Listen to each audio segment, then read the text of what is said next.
प्रश्नावली 1.2 बेसिक। तो प्रश्नावली 1.2 में क्या है, एचसीएफ और एलसीएम है जो कि किससे करने हैं, अभाज्य गुणनखंड विधि से करने हैं। तो एचसीएफ और जो एलसीएम है वो हमारा 3 प्रकार से किया जाता है।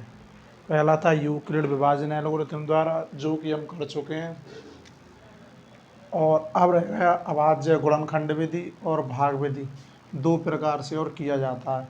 तो इस प्रकार से जो हमारा एचसीएफ है वो तो 3 प्रकार से किया जाता है, और जो एलसीएम है वो हमारा 2 प्रकार से किया जाता है। तो बात आती है एचसीएफ। तो एचसीएफ यानी मासा,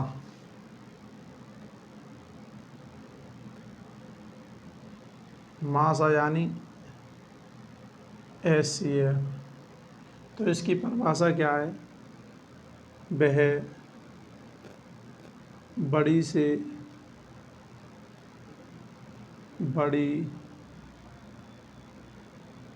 संख्या जो दी हुई संख्याओं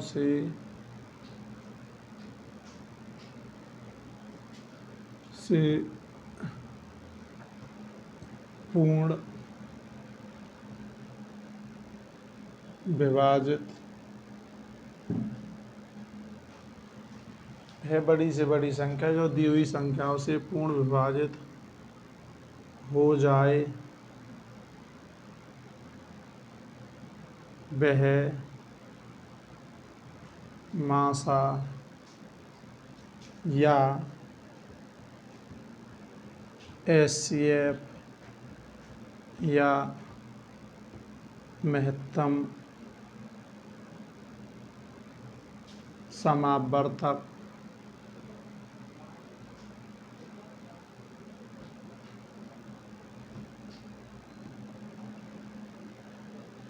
कहलाती है।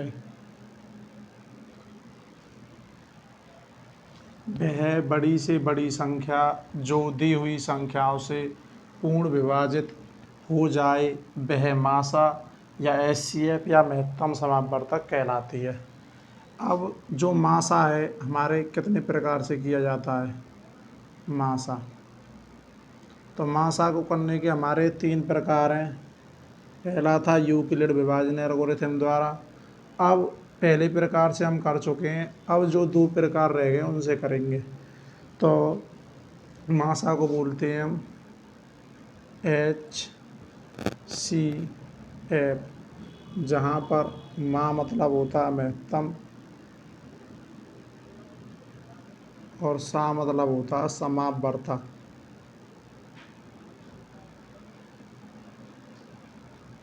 एच मतलब होता है हाईएस्ट, सी मतलब होता है कॉमन, और एफ मतलब होता है फैक्टर।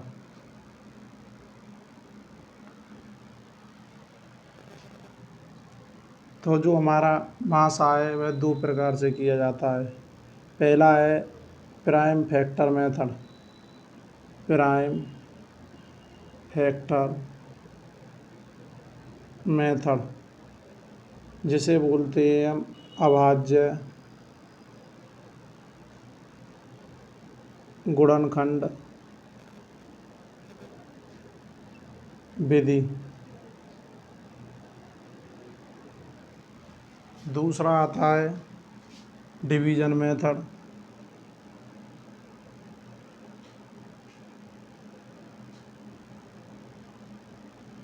जिसको बोलते हैं हम भाग विधि।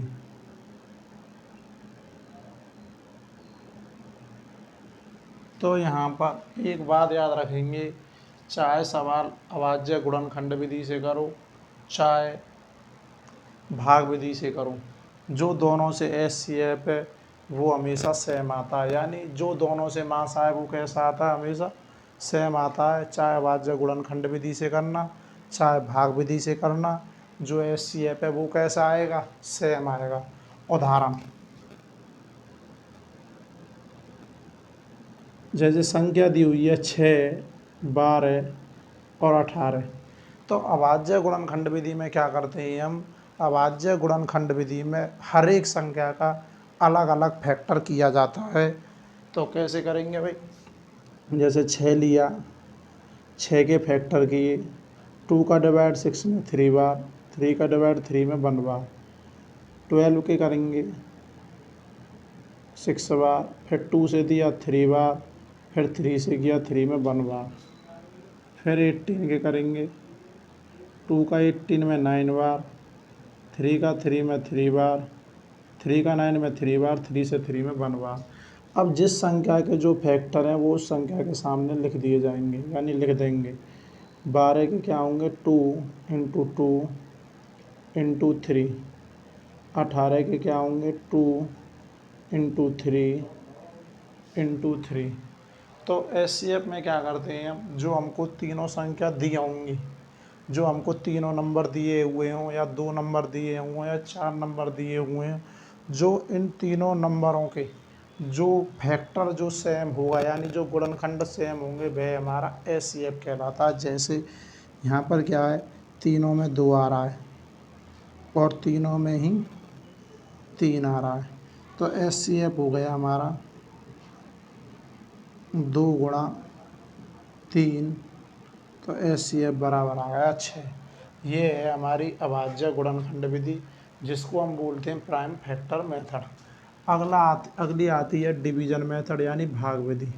तो सपोज करो जैसे हमको यही संख्या दी हुई है 6, 12, 18, जैसा कि हमने बताया था कि हम सवाल अभाज्य गुणनखंड विधि से करें चाहे भाग विधि से करें, तो दोनों से जो एचसीएफ है वो कैसा आता है, सेम आता है।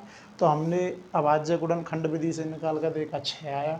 अब क्या पता भाई झूठ भी बोल रहे हो, ऐसा भी हो सकता है। तो इसके लिए क्या करेंगे, हम इसका और निकाल के देखते हैं क्या आता है। तो 6 2 जा 12, अब फिर किससे देंगे भाई, 6 से देंगे। 6 से दिया 18 में कितनी बार गया, 3 बार।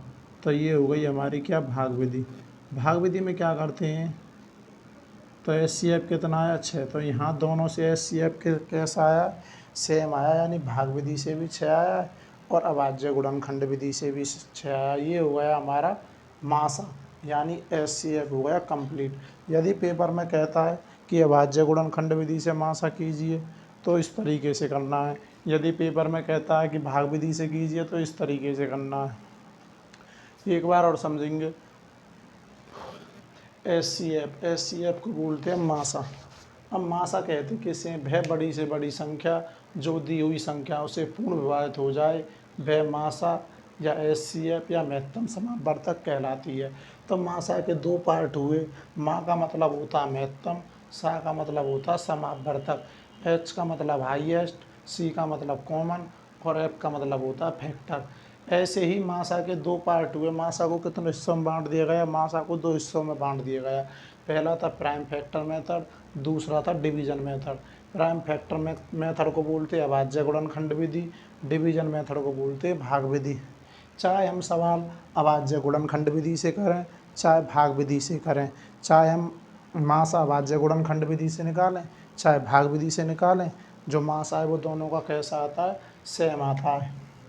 अभाज्य गुणनखंड विधि में क्या है, जो हमको नंबर दिए होते, जो भी हमको नंबर दिए होते हैं उन नंबरों के हम अलग अलग गुणनखंड करते हैं। जैसे 6 दिया हुआ है, 6 के गुणनखंड किए 2 का भाग 6 में 3 बार, 3 का भाग 3 में 1 बार। 12 के किए 2 का भाग 12 में 6 बार, 2 का भाग 6 में 3 बार, 3 का भाग 3 में 1 बार। 2 का 18 में 2 का भाग 18 में 9 बार, 3 का भाग 9 में 3 बार, 3 का भाग 3 में 1 बार। अब क्या, जो 6 के गुणनखंड हुए वो 6 के सामने, जो 12 के फैक्टर हुए वो 12 के सामने, जो 18 के फैक्टर हुए वो 18 के सामने। अब जो तीनों नंबरों में जो गुणनखंड सेम होंगे उनको हम सर्किल कर लेते हैं। सर्किल यानी गोला कर लेते हैं, जो तीनों में एक जैसे होते हैं। जैसे 3 संख्या दे रखी हैं तो तीनों में देखेंगे तीनों में एक जैसे नंबर हों। यदि दो दे रखेंगे तो 2 संख्याओं में देखेंगे दोनों में एक जैसे नंबर हों। तो यहाँ पे हमको 3 संख्या दी हुई थी, तो तीनों में हमने देखा कि एक जैसे नंबर क्या है, 2 है, और दूसरा क्या है, 3 है। तो 2 इंटू 3 बराबर 6, तो एचसीएफ आ गया 6। डिवीजन मेथड में क्या करते हैं, जो छोटी संख्या होती है उससे हम किसी भी एक संख्या में डिवाइड देते हैं। जैसे 3 नंबर दे रखे हैं तो किसी भी एक में दे लो, कोई सी में भी छोटी से, तो फिर 6 का भाग दिया हमने 12 में, कितनी बार गया, 2 बार। जिस संख्या से पहले पूरा पूरा डिवाइड चला जाता है उसी संख्या से हम जो संख्या रह गई है उसमें डिवाइड देते हैं। जैसे हमारा पहले भाग गया था 6 से, है क्या गया 18, तो 6 का भाग हमने दोबारा किस में दिया, 18 में। तो कितनी बार गया, 3 बार। तो HCF क्या आया, 6। ये हो गया हमारा क्या, मासा। अब आता है लासा। तो लासा किसे कहते हैं देखेंगे भैया भी।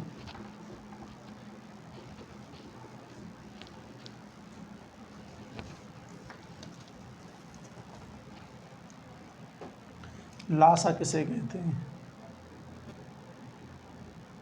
लासा, लासा को बोलते हैं हम LCM, यानी तो इसकी परिभाषा है वह छोटी से छोटी संख्या जो दी हुई संख्याओं से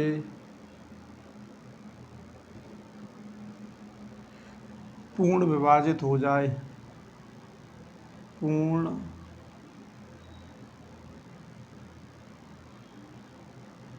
विभाजित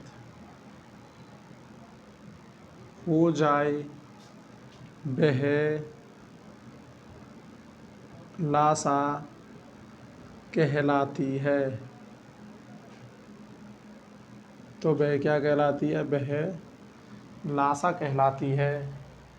तो जो हमारा लासा है LCM, यानी लासा, L मतलब होता है लीस्ट, C मतलब कॉमन, M मतलब होता है मल्टीपल। ला मतलब होता है लघुत्तम,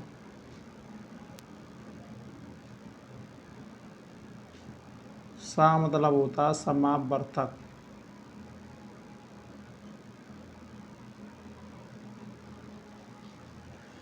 अब जो हमारा लासा है, जैसे हमारा HCF 2 प्रकार से किया जाता है उसी तरह हमारा लासा भी 2 प्रकार से किया जाता है।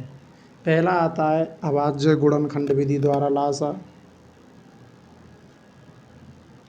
अभाज्य गुणनखंड विधि।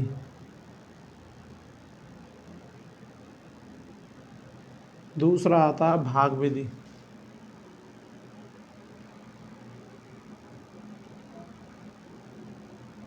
तो अभाज्य गुणनखंड विधि को बोलते हैं हम प्राइम फैक्टर मेथड। भाग विधि को बोलते हैं हम डिवीजन मेथड। जैसे हम HCF में किया था कि चाहे तो अभाज्य गुणनखंड विधि से HCF करो चाहे भाग विधि से करो, तो HCF दोनों का कैसा आता था, सेम। उसी प्रकार जब हम अभाज्य गुणनखंड विधि से मासा करते हैं या भाग विधि से या अभाज्य गुणनखंड विधि से लासा करते हैं या भाग विधि द्वारा लासा करते हैं, तो जो दोनों का LCM है वो कैसा आता है, सेम आता है। जैसे एग्जांपल लेंगे 12, उदाहरण हम यहाँ दोनों से करके देखेंगे 12, 18, 24। पहले अभाज्य गुणनखंड विधि से करके देखेंगे फिर भाग विधि से करके देखेंगे। तो क्या करते हैं, अभाज्य गुणनखंड विधि में जैसे अलग अलग फैक्टर करते हैं जो हमको नंबर दिए हुए। तो 2 का भाग 12 में 6 बार, 6 में 3 बार, 3 का 3 में 1 बार, 2 का 18 में 9 बार, 3 का 3 में 3 बार और 3 का 3 में 1 बार, 2 का 24 में 12 बार, 12 में 6 बार, 3 बार और 3 का 3 में 1 बार। तो अब जिस संख्या के जो फैक्टर है वो उसके सामने लिख देंगे 12, 18, 24। तो 12 के हो गए 2 गुणा 2 गुणा 3 और 18 के हो गए 2 गुणा 3 गुणा 3, 24 के हो गए 2 गुणा 2 गुणा 2 गुणा 3 एलसीएम। तो यहाँ थोड़ा सा चेंज है एचसीएफ से, बस थोड़ा सा। कैसे? इन तीनों में से आप किसी भी संख्या के पूरे फैक्टर ले सकते हो, किसी एक संख्या के पूरे गुणनखंड लिए जा सकते हैं। तुम्हारी आपकी अपनी इच्छा है कि पहली संख्या के पूरे फैक्टर लेना चाहो, या दूसरे के पूरे लेने चाहो, या तीसरे के किसी भी एक नंबर के पूरे फैक्टर लिए जा सकते हैं। जैसे मैं 12 के ले लेता हूँ, तो 2 × 2 × 3। अब मैंने जो फैक्टर लिखे हैं मैं उनमें ये देखूंगा ऐसी कौन सी संख्या है जो यहाँ पर नहीं आई है या उससे ज़्यादा बार आ रही है। जैसे दूसरी में 2 कितनी बार आ रहा है? 1 बार। यहाँ पहले से कितनी है? 2 बार नहीं लेंगे। यहाँ देखेंगे यहाँ पर 3 कितनी बार है भाई? 2 बार है 3। और यहाँ पे कितनी बार है? 1 बार। तो इक्वल करने के लिए 1 बार और बढ़ा दिया। अब हमने तीसरे वाली नंबर पे आएंगे तो यहाँ पे 3 कितनी बार है? 3 बार। और यहाँ कितनी बार था? 2 बार। तो 1 बार और 2 बढ़ा दिया। और 3 तो है ही है पहले से ही 2 बार। तो करेंगे 3 दूनी 6, 6 तिया 18, 18 दूनी 36 और 36 दूनी 72। यानी एचसीएफ क्या आ गया? 72 आ गया। अब बात आती है हम भाग विधि से, वो जो एलसीएम है वो क्या आ गया हमारा? 72 आ गया। अब बात आती है कि भाग विधि से हम एलसीएम कैसे करते हैं। तो भाग विधि से कैसे करते हैं? जो तीनों नंबर हैं हम उनको एक साथ में लेके चलते हैं। जैसे हमको दिया हुआ 12, 18 और 24। तो 2 का 12 में 6 बार, 18 में 9 बार, 24 में 12 बार। 2 का 6 में 3 बार, 9 बार। 2 का 12 में 6 बार। और 2 का 3 में 3 बार। 2 का भाग 3 में जाएगा नहीं, 3 9 का 9। और 2 का भाग 6 में 3 बार। फिर देंगे भाई 3 से 3 एकम 3, 3 तिया 9, 3 एकम 3। फिर किससे देंगे? 3 से 3 एकम 3, 3 एकम 3, 3 एकम 3। तो यहाँ पर एलसीएम आएगा 2 × 2 × 2 × 3 × 3। 3 तिया 9, 9 दूनी 18, 18 दूनी 36, 36 दूनी 72। तो इसका भी एलसीएम कितना आया? 72। यहाँ पे दोनों का एलसीएम क्या है? 72 है। एक बार और समझेंगे लासा। लासा यानी लघुत्तम समापवर्तक। तो डेफिनेशन क्या है? वह छोटी से छोटी संख्या जो दी हुई संख्याओं से पूर्ण विभाजित हो जाए वह लासा कहलाती है। लासा यानी लघुत्तम समापवर्तक। और एल मतलब होता है लीस्ट, सी मतलब होता है कॉमन, एम मतलब होता है मल्टीपल। ऐसे ही जैसे एचसीएफ को 2 पार्टों में विभाजित किया जाता है, उसी प्रकार जो एलसीएम है उसी को भी 2 पार्टों में विभाजित किया गया। एक है अभाज्य गुणनखंड विधि और दूसरी है भाग विधि। अभाज्य गुणनखंड विधि को बोलते हैं प्राइम फैक्टर मेथड, भाग विधि को बोलते हैं डिवीजन मेथड। तो हमको क्या उदाहरण लिया 12, 18, 24 और हमको क्या निकालना है? अभाज्य गुणनखंड विधि से लासा निकालना है। तो 12 लिया बेटा, 12 के फैक्टर किया, 2 का भाग 12 में 6 बार, फिर 2 से जा रहा है 3 बार, फिर 3 से जा रहा है 1 बार। फिर हमने 18 लिया, 2 का भाग 18 में 9 बार, 3 का भाग 9 में 3 बार, 3 का भाग 3 में 1 बार। फिर 24 में दिया, 2 का भाग 24 में 12 बार, 2 का भाग 12 में 6 बार, 2 का भाग 6 में 3 बार और 3 का भाग 3 में 1 बार। अब इन सारी संख्याओं के जो गुणनखंड है वो हमने उनके सामने लिख दिए। तो हमने बताया था कि तीनों में से आप किसी भी संख्या की किसी भी एक संख्या के पूरे गुणनखंड ले सकते हो जिसमें जिसकी तुम्हारी इच्छा हो। चाहे 12 के ले लो, चाहे 18 के ले लो, चाहे 24 के ले लो, किसी भी एक नंबर के पूरे गुणनखंड लिए जा सकते हैं। तो बेटा यहाँ मैंने 12 के जो पूरे गुणनखंड है वो ले लिए। तो 12 के पूरे गुणनखंड थे 2 गुणा 2 गुणा 3। तो इन तीनों को मैंने यहाँ ले लिया। अब मुझको यहाँ देखना है कि दूसरे में ऐसा कौन सा फैक्टर है जो यहाँ पर नहीं आया। तो यहाँ पे 3 था 2 बार और यहाँ था 1 बार। तो 1 बार और 3 मैंने बढ़ा दिया। 2 था यहाँ 1 बार, यहाँ पहले से ही 2 बार था तो छोड़ दिया। अब मैंने 24 में देखा, अब एंड का जो नंबर रह गई है उसमें देखा कि उसके कौन से फैक्टर जो यहाँ पर नहीं आए। तो यहाँ पे 3 था 2 बार और यहाँ कितनी बार था? 2 बार। तो 1 बार और बढ़ा दिया। तो देखेंगे 2 तिया 6, 6 तिया 18, 18 दूनी 2 तिया 6, 6 तिया 18, 18 दूनी 36 और 36 दूनी 72। तो ये क्या हो गया भाई, 36 दूनी 72, ये हो गया हमारा ये।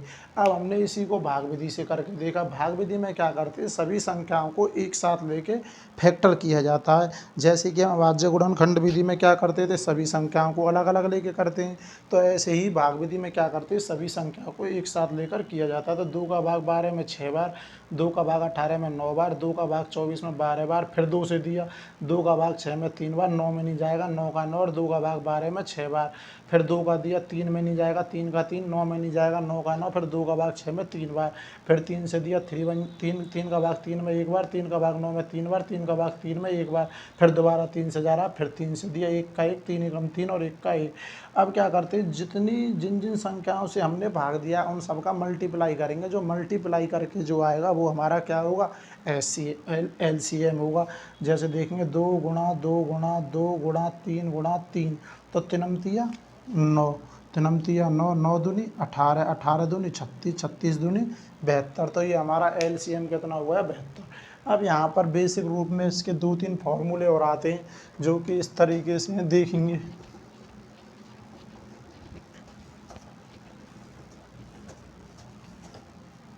इन फार्मूले के जो मैं फॉर्मूले लिखाऊंगा, इनके बेस के सवाल आपको RD में मिलेंगे भाई।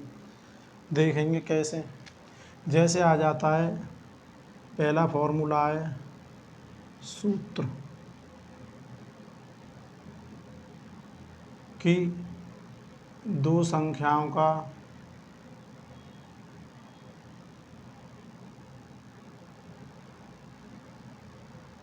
गुणनफल बराबर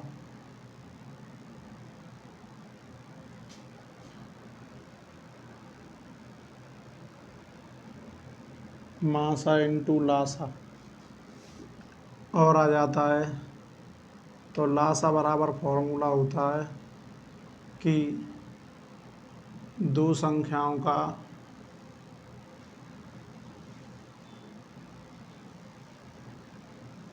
गुणनफल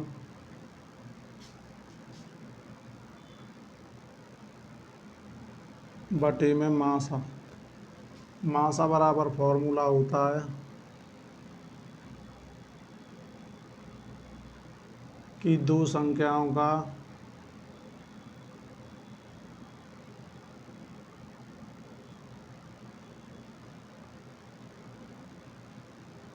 गुणनफल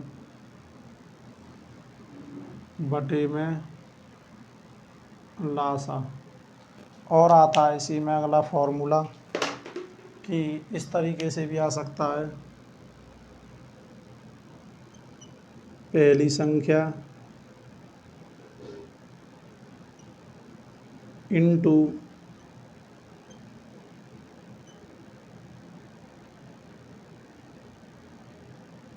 दूसरी संख्या बराबर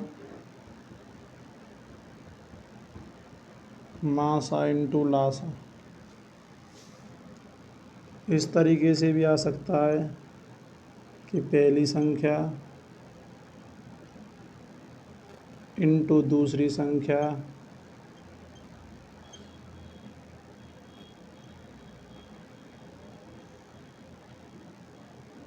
बटे में मासा बराबर लासा। या इस तरीके से भी आ सकता है, पहली संख्या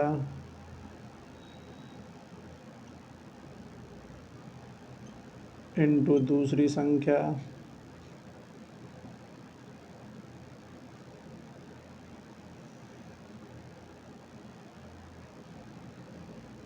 बटे में लासा बराबर मासा। ये हमारे 1.2 का पूरा बेसिक हो गया। अब इसके ऊपर सवाल, शायद एक आध सवाल तो बुक में मिलेगा इन फार्मूले के ऊपर, जो ये सूत्र दिए हुए हैं इनके ऊपर, और बाकी फार्मूले आपको जब RD के क्वेश्चन कराएंगे जब मिलेंगे।